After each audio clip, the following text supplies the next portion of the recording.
Hello दोस्तों, मैं हूं आपका दोस्त दीपक और आज हम लोग एक्सेल पर सीखेंगे मार्कशीट बनाना।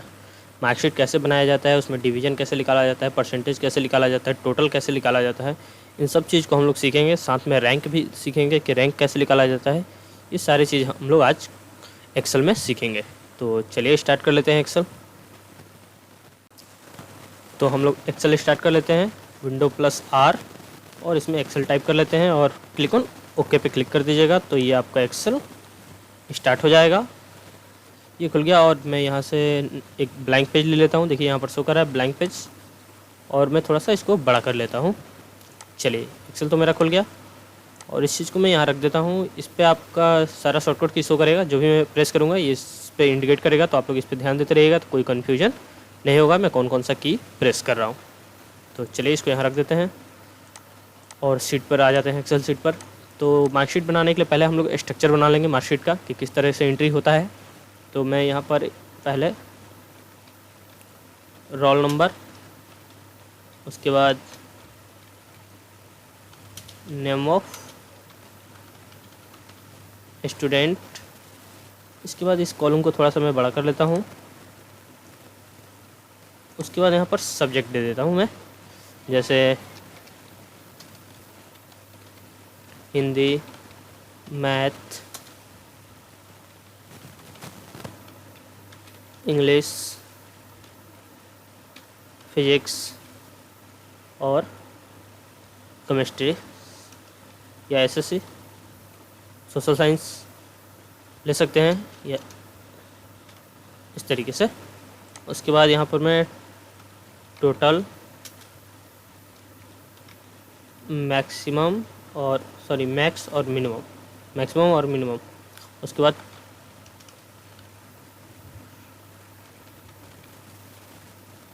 परसेंटेज, उसके बाद डिवीज़न, ये सब ले लेते हैं। उसके बाद इन सब कॉलम को मैं थोड़ा सा अरेंज कर लेता हूँ। उसके बाद यहाँ भी थोड़ा सा मैं बड़ा कर लेता हूँ और मैं इन सबको थोड़ा सा बोल्ड कर लेता हूँ सिलेक्ट करके, और यहाँ पर बोल्ड है, इस पर क्लिक कर दीजिएगा। तो ये थोड़ा सा बोल्ड हो गया, और अगर हो तो थोड़ा सा बड़ा कर लीजिएगा। चलिए, उसके बाद मैं थोड़ा सा सेंटर अलाइनमेंट इस पर अप्लाई कर लेता हूँ, सेंटर अलाइनमेंट। तो यहाँ पर क्लिक कर लीजिएगा तो सेंटर अलाइनमेंट हो जाएगा।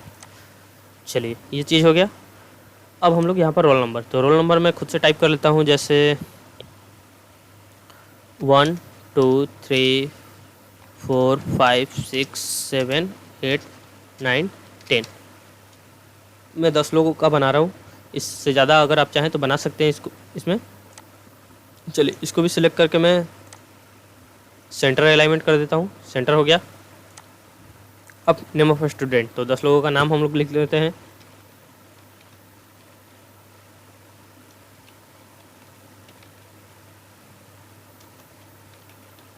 मोहन, राम, श्याम, उसके बाद राधा, रिया, प्रिया, मुकेश, मनोज और राज। चलिए, ये सब नाम दे दिए हमने।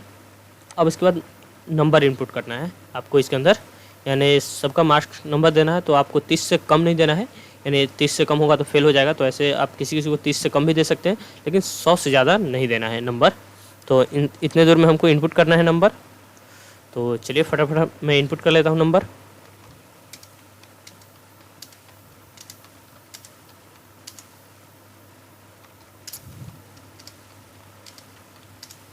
उसके बाद आप लोग भी अपने हिसाब से इनपुट कर लीजिएगा नंबर। और देखिए, इसमें थोड़ा सा मैं नंबर बढ़ा लेता हूँ और इधर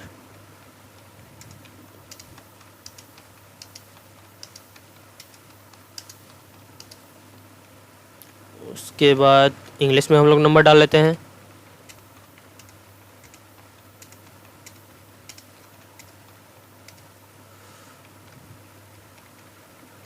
उसके बाद फिजिक्स का नंबर हम लोग इनपुट कर लेते हैं।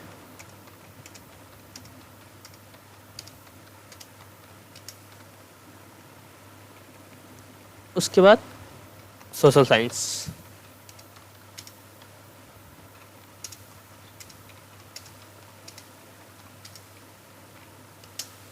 ये नंबर हमारा इनपुट हो चुका है।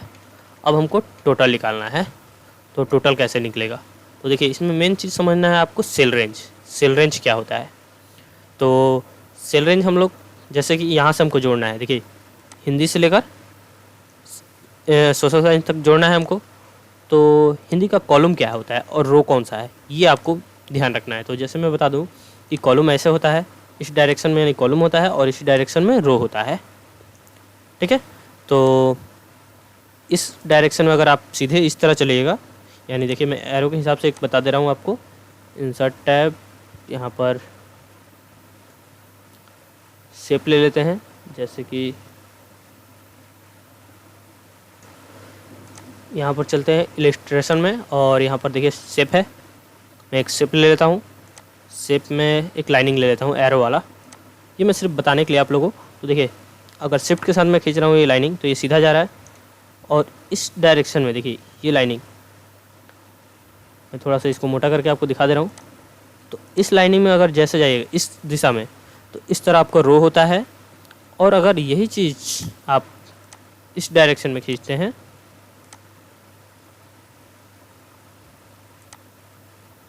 ऊपर से नीचे की तरफ, तो ये आपका कॉलम होता है। ठीक है, तो इस तरह कॉलम होता है और इस तरह रो होता है। तो इस चीज़ को आप लोग समझ लीजिएगा। और इसके बाद अब हमको जोड़ना है। तो जैसे देखिए यहाँ 95 है हिंदी का, और 95 का कॉलम क्या है? तो देखिए ऊपर देखिएगा तो यहाँ पर सी दे रहा है, यानी यहाँ पर सी लिख रहा है। मैं आपको थोड़ा सा दिखा दे रहा हूँ। यहाँ पर देखिए, ये जो मेरा है सी वाले कॉलम में है, तो ऊपर से नीचे की तरफ कॉलम होता है, तो ये मेरा सी के कॉलम में है। और इसका रो क्या है? तो रो देखते हैं इसको। तो देखिए यहाँ से अगर इंडिकेट कीजिएगा तो ये आपका जो ये 95 था, देखिए इधर 95 यहाँ है और इसका यहाँ पर मैं थोड़ा सा जूम करके आपको दिखा दे रहा हूँ। यहाँ देखिए 2 है, यहाँ पर 2 के सामने है ये 95 और इधर सी के सामने है 95, यानी ये इसका कॉलम हो गया और ये इसका रो हो गया। उसी तरह यहाँ पर देखिए तो ये आपके जी के कॉलम में है, यानी ऊपर से यहाँ पर जी शो कर रहा है, जी के कॉलम में है और रो हमारा 2 है, यानी 2 नंबर का रो है और कॉलम मेरा जी है। तो यही सेल रेंज है। अब इसी तरह से हमको इसमें इनपुट करना है वैल्यू टोटल में। तो कैसे वैल्यू इनपुट करेंगे? देखिए यहाँ पर फार्मूला डालिएगा, इक्वल SUM, सम। सम का काम होता है जोड़ने के लिए, यानी सम फार्मूला हम लोग अप्लाई करेंगे किसके लिए? जोड़ने के लिए। तो सम डाल दें, उसके बाद शिफ्ट के साथ ओपनिंग ब्रैकेट डाल दीजिएगा, ब्रैकेट प्रेस कीजिएगा यानी शिफ्ट के साथ। उसके बाद यहाँ पर नंबर पूछ रहा है, तो नंबर में हम लोग यहाँ से जोड़ना है हमको, तो C ले लेंगे और इस सामने 2 ले लेंगे, क्योंकि मेरा देखिए ये सिलेक्ट हो गया मेरा 95, क्योंकि ये C के कॉलम में है और रो 2 के सामने है। अगर देखिए मैं 3 ले लेता हूँ तो ये नीचे वाले को सिलेक्ट कर लिया, लेकिन हमको सिलेक्ट करना है किसको? इसके सामने वाले को, तो इसलिए मैं C2 लूँगा। C2 लेने के बाद शिफ्ट के साथ एक रेशियो का साइन दीजिएगा, आपके कीबोर्ड में होगा रेशियो का साइन, इसको दे दीजिएगा। यहाँ पर देखिए डबल डॉट 2 बिंदु है, मैं थोड़ा सा जूम करके आपको दिखा दे रहा हूँ। यहाँ पर शो कर रहा है, शिफ्ट के साथ इस चीज़ को प्रेस करना है।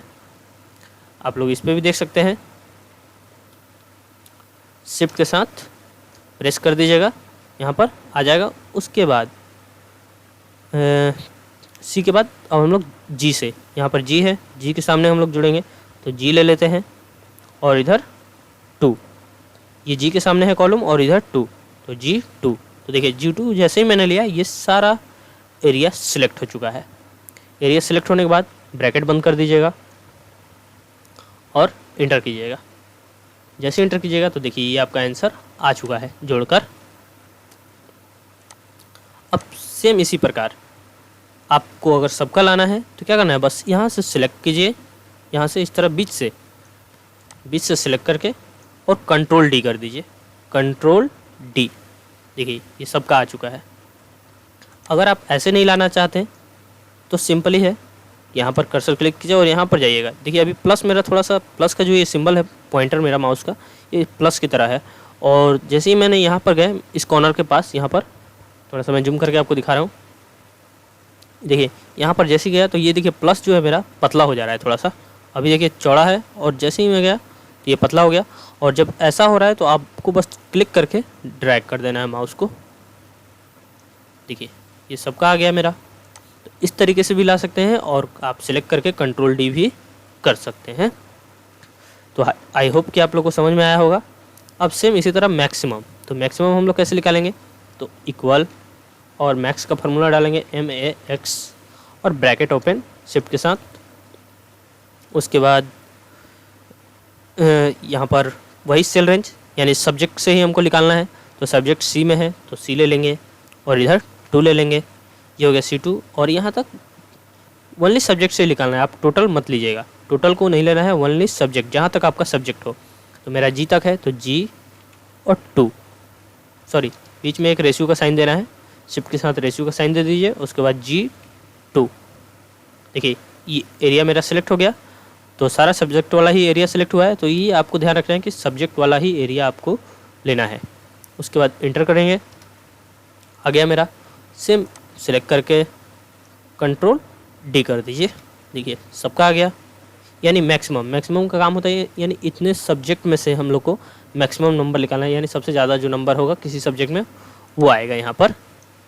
इसी तरह मिनिमम नंबर निकालने के लिए सबसे कम, यानी इस सब्जेक्ट में सबसे कम नंबर जिसका होगा वो आ जाएगा यहाँ पर मिनिमम में। तो सेम निकालते हैं MIN मिनिमम, शिफ्ट के साथ ओपन ब्रैकेट दीजिए, यानी ऊपर वाले नंबर से आप लोग शिफ्ट के साथ 9 प्रेस कीजिएगा तो ओपन ब्रैकेट आ जाएगा। उसके बाद ब्रैकेट देने के बाद फिर सेल रेंज C2 और शिफ्ट के साथ रेशियो का साइन, उसके बाद G2।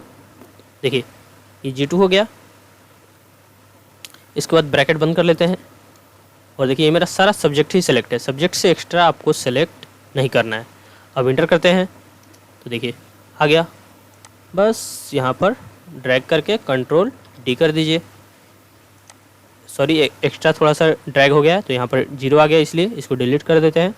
चलिए ये मिनिमम नंबर हो गया। अब परसेंटेज निकालना है। परसेंटेज और एवरेज एक ही होता है, मैं बता दूं कि एवरेज और परसेंटेज यानी एक्सेल के अंदर एक ही तरीके से निकलता है। आप यहाँ पर एवरेज लिख के भी निकाल सकते हैं और परसेंटेज लिख के भी निकाल सकते हैं। तो यहाँ पर मैं इक्वल और एवरेज का फार्मूला अप्लाई करता हूँ, AVRAG, एवरेज लिख लीजिएगा और शिफ्ट के साथ ओपनिंग ब्रैकेट। और सेम वही काम आपको करना है C2 और G2। आप चाहें तो इस तरीके से C से लेकर G तक ड्रैग भी कर सकते हैं माउस को क्लिक करते हुए। तो देखिए C से G तक अगर मैं ड्रैग कर दूंगा तो देखिए यहाँ पर ऑटोमेटिक ये फार्मूला आ चुका है।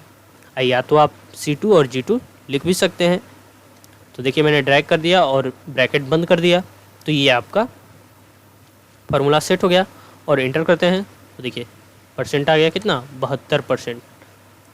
ड्रैग करते हैं, देखिए किसी का 55.4 है, किसी का 50% है, तो किसी का 45.6 है, किसी का 56 है। तो इस तरीके से सारा परसेंटेज आया हुआ है। अब हमको निकालना है डिवीज़न। मेन पॉइंट है डिवीज़न कैसे निकलेगा। तो चलिए मैं बताता हूँ, सिंपल सा वे डिवीज़न निकालने के लिए। आप लोग को सिंपल तो नहीं है, थोड़ा सा हार्ड होगा फार्मूला, और मैं फार्मूला को आपको डिस्क्रिप्शन में दे दूंगा एक लिंक, जिससे आप लोग उस फार्मूले को डाउनलोड कर लीजिएगा तो ज़्यादा बेहतर रहेगा। और मैं फार्मूला आपको ऐसे बता दूंगा जिससे आपको याद हो जाएगा। थोड़ा सा स्ट्रक्चर आप अगर ध्यान से समझिएगा तो याद हो जाएगा आप लोगों को फार्मूला। तो चलिए मैं फार्मूला लिखता हूँ यहाँ पर डिवीज़न का।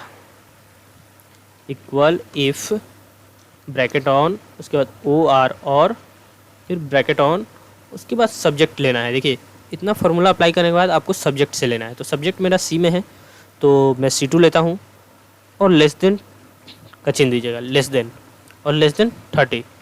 मैंने 30 इसलिए दिया कि अगर 30 से कोई कम हो तो उसको हमें फेल कराना है, जो 30 से कम हो उसमें हमको फेल कराना है। तो इसके लिए मैंने लेस देन 30 दिया। फिर कॉमा दे दीजिएगा।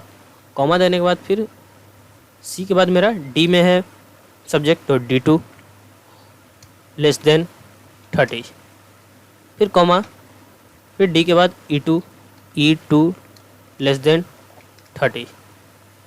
उसके बाद E2 के बाद यहाँ पर F2 लेस देन, शिफ्ट के साथ लेस देन का चिन्ह दीजिएगा। उसके बाद 30, उसके बाद कॉमा, सॉरी गलती हो गया यहाँ पर, देखिए थोड़ा सा गलती हो रहा है, यहाँ पर कॉमा देना मैं भूल गया, कॉमा दे दीजिए।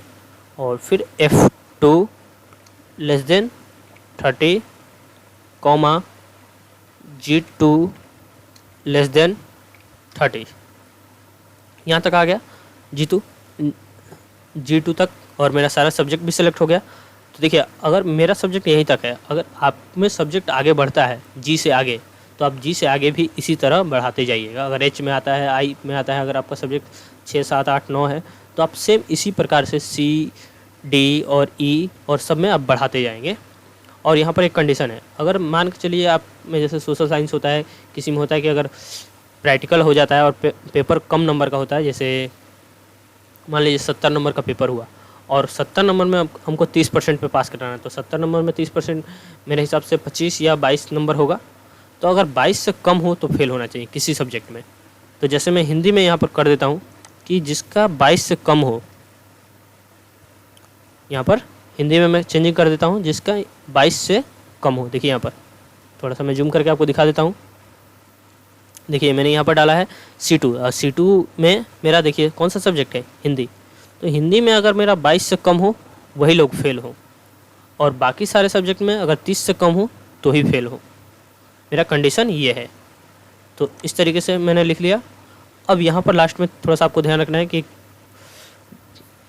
ब्रैकेट बंद कर दीजिए, कॉमा नहीं देना है, 30 के बाद ब्रैकेट बंद कीजिए, उसके बाद कॉमा दीजिए, उसके बाद शिफ्ट के साथ डबल इन्वर्टेड, शिफ्ट के साथ आपको क्या करना है, डबल इन्वर्टेड देना है, यानी एक बार में ही दोनों इन्वर्टेड आ जाना चाहिए। आप सिंपल प्रेस करके एक एक करके मत लाइएगा, शिफ्ट के साथ ही ये इन्वर्टेड कॉमा दीजिएगा। उसके बाद यहाँ पर कंडीशन लिख देते हैं फेल, और फेल लेने के बाद फिर डबल इन्वर्टेड से बंद कर दीजिएगा शिफ्ट के साथ ही, फिर कॉमा, उसके बाद फिर इफ़ ब्रैकेट ऑन। और अब हम लोग जो रिज़ल्ट निकालेंगे, ये तो मेरा फेल का कंडीशन था, यानी कि इतने दूर में अगर किसी में 30 से कम आता है तो वो फेल हो जाएंगे। अब हमको फर्स्ट, सेकंड, थर्ड देना है, तो मैं परसेंटेज के बेस पे निकालूंगा आपको जो रिज़ल्ट है वो परसेंटेज बेस पे। तो परसेंटेज मेरा के कॉलम में है, देखिए यहाँ पर परसेंटेज के नंबर पे है, तो के ले लेता हूँ और 2 ले लेता हूँ, यानी K2। इधर सामने हो जाएगा आपका K2, देखिए यहाँ पर सामने में आपका K2 आ जाएगा, तो K2 ले लेता हूँ मैं। उसके बाद अगर आपका परसेंटेज किसी और कॉलम में है तो आप कोई और सा कॉलम बदल सकते हैं, कोई प्रॉब्लम नहीं होगा। तो चलिए K2, उसके बाद अब ग्रेटर देन का सिंबल दीजिएगा, यानी ज़्यादा, K2 में ज़्यादा होना चाहिए और बराबर, एक बराबर का सिंबल देना चाहिए। और कितने से ज़्यादा, 60 से, यानी देखिए सिंबल का मैटर समझिए यहाँ पर, 60 से ज़्यादा या 60 के बराबर। ग्रेटर देन का मतलब ज़्यादा होता है, इक्वल का मतलब बराबर, यानी 60 से ज़्यादा हो या 60 के बराबर हो, किस में, K2। तो K2 में इसमें अगर 60 से ज़्यादा हो या 60 के बराबर हो तो कॉमा देंगे, उसके बाद डबल इन्वर्टेड, और मेरा क्या आना चाहिए, तो फर्स्ट आना चाहिए। यहाँ मैंने कंडीशन सेट कर दिया कि अगर 60 से ज़्यादा या 60 के बराबर हो तो मेरा क्या आना चाहिए, फर्स्ट आना चाहिए। सेम इसी प्रकार फिर कॉमा दिए, इफ़ लगाएंगे, और उसके बाद ब्रैकेट ओपन, और फिर से K2 परसेंटेज, और फिर इस बार देंगे हम लोग ग्रेटर देन, यानी ज़्यादा, और इक्वल, यानी फिर से ज़्यादा, K2 में कितने से, 45 से ज़्यादा इस बार होगा, यानी 45 से ज़्यादा हो या 45 के बराबर हो। ग्रेटर देन का मतलब ज़्यादा हो गया, इक्वल का मतलब बराबर, यानी 45 से ज़्यादा हो या 45 के बराबर हो, तो कॉमा देकर क्या आना चाहिए मेरा, सेकंड। देखिए यहाँ पर सेकंड आ गया, यहाँ पर मैंने लिखा 45 और यहाँ पर मेरा सेकंड आ चुका है। सेम इसी प्रकार डबल इन्वर्टर से इसको बंद कर देते हैं, कॉमा, फिर इफ़ ब्रैकेट ऑन, उसके बाद K2, और फिर ग्रेटर देन, इक्वल, और अब की बात 30, यानी 30, यानी इसमें अगर 30 से ज़्यादा हो, देखिए ऊपर में मैंने कंडीशन सेट किया है 30 से कम हो, 30 से कम हो तो फेल हो जाना चाहिए, लेकिन 30 से अगर ज़्यादा हो तो कॉमा और डबल इन्वर्टेड, और यहाँ पर क्या आना चाहिए, थर्ड आना चाहिए, ठीक है। तो सेम इसी तरह से हम लोग ग्रेटर देन और इक्वल इस सिंबल को आपको खास करके पहचान के रखना है कि किस तरीके से देना चाहिए, और एक भी कॉमा अगर मिस्टेक होगा तो आपका रिजल्ट नहीं आएगा। इस चीज़ का ध्यान रखिएगा। और जो मैंने ये डबल इन्वर्टेड कॉमा दिया है, आप लोग ध्यान रखिएगा कि हमेशा शिफ्ट के साथ दीजिएगा, ठीक है। अब लास्ट में हम लोग ब्रैकेट बंद कर लेंगे। तो देखिए, जितने बार आपके इस रिजल्ट में ब्रैकेट ओपन रहेगा उतने बार आपको क्लोज करना है। तो ऐसे आप मिला सकते हैं। देखिए, एक यहाँ पर ओपन है और एक यहाँ पर क्लोज हो चुका है, तो एक ख़त्म हो गया। फिर दूसरा यहाँ ओपन है, एक ओपन है यहाँ पर, फिर दो ओपन है, 3 ओपन है और 4 ओपन है। तो 4 बार हम लोग बंद कर लेंगे। 1 2 3 4। देखिए, चारों बार बंद हो गया और मेरा 4 बार खुला था, इसलिए 4 बार मैंने बंद कर दिया। अब इसके बाद इंटर कीजिएगा तो सिंपल आपका रिजल्ट आ जाएगा। चलिए देखते हैं इंटर प्रेस करके। तो देखिए, जैसे ही मैंने इंटर प्रेस किया, यहाँ पर फर्स्ट डिवीज़न आ चुका है और मैं इसको ड्रैग करता हूँ यहाँ से सिंपल, और ये देखिए मेरा सेकंड, थर्ड, फर्स्ट, सेकंड ये आ चुका है और कोई फेल भी नहीं हुआ। तो देखिए, फेल कराना हो तो डायरेक्टली किसी सब्जेक्ट में यहाँ पर नंबर कम कर दीजिए। जैसे देखिए 22 से कम हो उसमें फेल होना है, मान के चलिए हमको इसको फेल कराना है सेकंड नंबर को यहाँ से, तो इसको में हम 21 कर देते हैं नंबर। देखिए, मैंने मैथ में 21 नंबर किया, तो देखिए ये मेरा रिजल्ट इसका फेल आ गया। मैं आपको थोड़ा सा इंडिकेट करा देता हूँ सही से।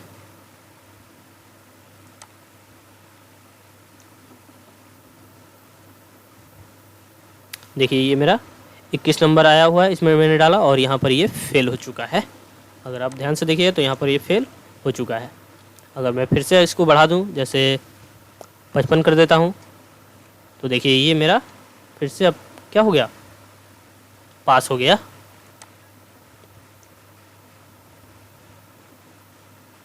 ये मेरा सेकंड डिवीज़न आ चुका है। तो इसी प्रकार से रिजल्ट निकालते हैं।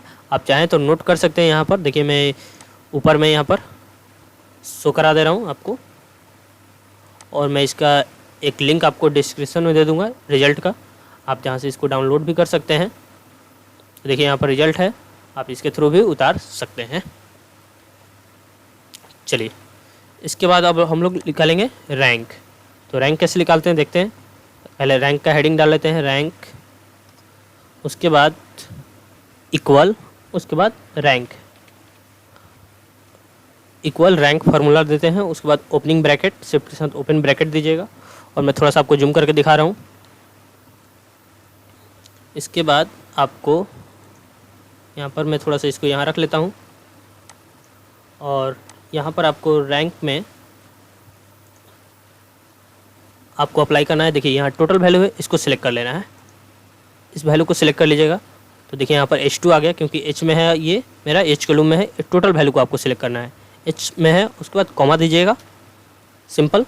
उसके बाद फिर से यहाँ पर क्लिक करके फर्स्ट वाले को आप लोग और यहाँ तक ड्रैग कर देना है, ऊपर से नीचे तक, यानी यहाँ बीच में क्लिक करके देखिए कॉमा देने के बाद, रैंक के पास कॉमा देने के बाद यहाँ पर हम लोग क्लिक करके फिर से खींच देंगे।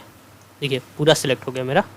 और देखिए यहाँ पर H2 पहले मैंने एक सिलेक्ट किया था और फिर कॉमा देके फिर मैंने H2 लिया और H2 से H11 तक, यानी H, और यहाँ इसके सामने इधर आप अगर जाइएगा तो देखिए ये आपका H11 आ चुका है। यहाँ पर देखिए 11 है और यहाँ पर H है, तो इसने H11 ले लिया है यहाँ पर। तो पूरे को सिलेक्ट कर लेना है। देखिए पूरा रेंज मैंने सिलेक्ट कर लिया, आपके डिस्प्ले पे शो कर रहा होगा। इसके बाद F4 प्रेस करना है कीबोर्ड से, F4 से आपका ये सेल जो है ये लॉक हो जाता है। तो मैं F4 प्रेस करता हूँ, ये देखिए लॉक हो चुका है। उसके बाद कॉमा दीजिएगा आप लोग, और यहाँ पर देखिए डिसेंडिंग और असेंडिंग पूछ रहा है। तो डिसेंडिंग के लिए हमको 0 देना है, यानी बढ़ते क्रम में हमको चाहिए। सॉरी, ऐसे तो असेंडिंग का मतलब बढ़ते क्रम होता है और डिसेंडिंग का मतलब घटते क्रम होता है, लेकिन हमको रैंक चाहिए बढ़ते क्रम में, तो उसके लिए यहाँ पर आपको 0 ही देना पड़ेगा, ठीक है। नहीं तो वो क्या करेगा कि जिसका कम होगा, अगर आप 1 डालिएगा तो जिसका सबसे कम होगा उसको रैंक 1 दे देगा, और उसके बाद उससे जो ज़्यादा होगा उसको 2 देगा। और अगर 0 आप लेते हैं तो ये क्या करेगा, जिसका सबसे ज़्यादा परसेंटेज होगा या जिसका ज़्यादा नंबर होगा उसको रैंक 1 प्रोवाइड करेगा। इस हिसाब से आपको चलना है। तो इसलिए यहाँ पर 0 लेना है और ब्रैकेट बंद कर देना है। सॉरी, यहाँ पर मैं ब्रैकेट बंद कर लेता हूँ। शिफ्ट के साथ ब्रैकेट बंद। सॉरी, कर्सर थोड़ा सा यहाँ आ गया। ब्रैकेट बंद हो चुका है देखिए यहाँ पर, और इंटर करते हैं तो देखिए रैंक 2 आ गया। अब मैं थोड़ा सा इसको ड्रैग कर लेता हूँ यहाँ तक, उसके बाद मैं थोड़ा सा आपको समझा दूँ। देखिए रैंक 2 आया, क्यों आया? क्योंकि इसका कितना है, 72% है। अगर आप टोटल से निकालें तो टोटल में भी मिला सकते हैं। देखिए टोटल में 360 है तो 2 नंबर आया, तो 360 से देखते हैं कोई ज़्यादा होगा, एक नंबर का देखते हैं, एक नंबर ये है तो एक नंबर का 375 है, तो जाहिर सी बात है कि इसका ज़्यादा है, इसका 375 ज़्यादा है, 360 कम है, तो इसलिए इसका रैंक 1 आया है। और इसका परसेंटेज देखिए यहाँ पर कितना है, 75% है। तो इस तरीके से हम लोग रैंक निकाल सकते हैं। और उसके बाद यहाँ पर देखिए सबका रैंक है, 2 हो गया, फिर 3 हो गया, 3 का देख लीजिए यहाँ पर 66% है और 331 नंबर है। तो इस तरीके से आप पूरा मिला सकते हैं वर्कशीट को आप अपने अनुसार। अगर आपको फिर भी कोई कन्फ्यूजन हो तो आप मुझे कमेंट बॉक्स में कमेंट ज़रूर करें, और अगर कोई सवाल हो तो आप मुझसे पूछ सकते हैं कमेंट बॉक्स में।